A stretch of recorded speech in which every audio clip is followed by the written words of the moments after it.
Varicose வெயின்ஸ்னால suffer ஆகிட்டு இருக்கீங்களா? அதாவது கெண்டைக்கால் பகுதிகள்லையோ தொடை பகுதிகள்லையோ பச்சை நரம்புகள் சுருண்ட மாதிரி இருந்து அது ரொம்ப பெயின்ஃபுல்லாக இருந்துட்டு இருந்தா இந்த பதிவை முழுசாக பாருங்கள். இந்த மாதிரி தொடைப்பகுதிகள் ஆகட்டும், உங்களோட கெண்டைக்கால் பகுதிகள் ஆகட்டும், பச்சை நரம்புகள் நல்லா சுருண்டுட்டு பிளட் சர்க்குலேஷன்ஸ் குறைவாக இருக்குது, அதனால் ரொம்ப பெயின்ஃபுல்லாக இருந்துகிட்ருக்கு, ரொம்ப வலி இருக்குது, கொஞ்சம் நேரம் சேர்ந்தாப்பில் நின்னா கூட ரொம்ப குடையிற மாதிரி வலிக்குதுன்னு நீங்கள் ஃபீல் பண்ணுறீங்க அப்படின்னா இது நீங்கள் ஏற்கனவே ஆப்ரேஷன் கூட பண்ணியிருக்கலாம், திரும்ப வந்துட்ட மாதிரி ஒரு உணர்வு இருக்கலாம்.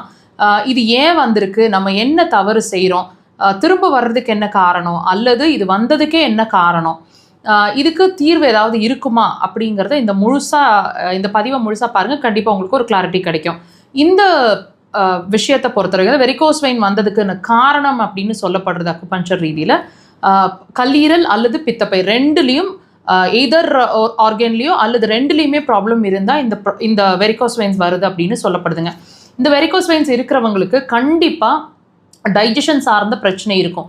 எது கழிக்கிறது, நெஞ்சு கறிக்கிற மாதிரி இருக்கிறது, புளிச்ச ஏப்பங்கள் மாதிரி இருக்கிறது, ரொம்ப குவிக் ஷார்ட் டெம்பர்ட் பர்சனாக இருப்பீங்க. அதாவது சீக்கிரமாக சின்ன சின்ன விஷயங்களுக்கு கோவம் வர மாதிரி இருக்கிறது, ரொம்ப சிந்தனைகள் அதிகமாக எப்போ பாரு எதையாவது யோசிச்சுட்டே இருக்கிற மாதிரி இருக்கிறது, நெகட்டிவாகவே யோசிக்கிற மாதிரி இருக்குது, கண்கள் சார்ந்த பிரச்சனை இருக்கிறது, தலைவலி, தலைபாரம், கண்ணை சுற்றி வலிக்கிற மாதிரி இருக்கிறது, பொடனி வலி இருக்கிற மாதிரி இருக்கிறது, கழுத்து வலி இருக்கிற மாதிரி இருக்கிறது, தூக்கம் அப்படிங்கிற ஒரு விஷயம் கண்டிப்பாக டிஸ்டர்ப்டு ஸ்லீப்பாக தாங்க இருக்கும். ஒன்று லேட்டாக தூங்குவீங்க, அல்லது தூங்கிட்டீங்கன்னு சொன்னால் 11 மணிலேருந்து 3 மணிக்குள்ளே குறைஞ்சபட்சம் ஒரு தடவையாவது முழிக்கிற மாதிரி இருக்கும்.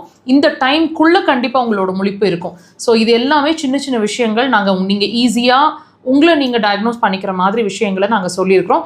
கண்டிப்பாக இதுக்கும் அதுக்கும் சம்மந்தம் இருக்குங்க.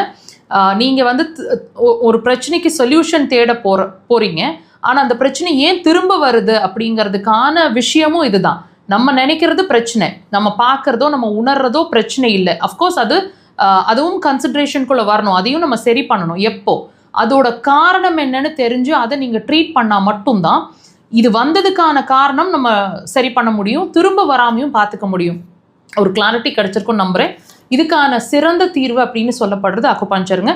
படிப்படியாக விஷுவலாக நீங்கள் உங்களோட வெரிகோஸ் வெயின்ஸ் மறையிறது, அப்படியே ஸ்கின்னாக மறையிறத விஷுவலாக பார்க்க முடியும். பொறுமையான சிகிச்சை, சின்சியரான சிகிச்சை கண்டிப்பாக ட்ரை பண்ணி பாருங்கள்.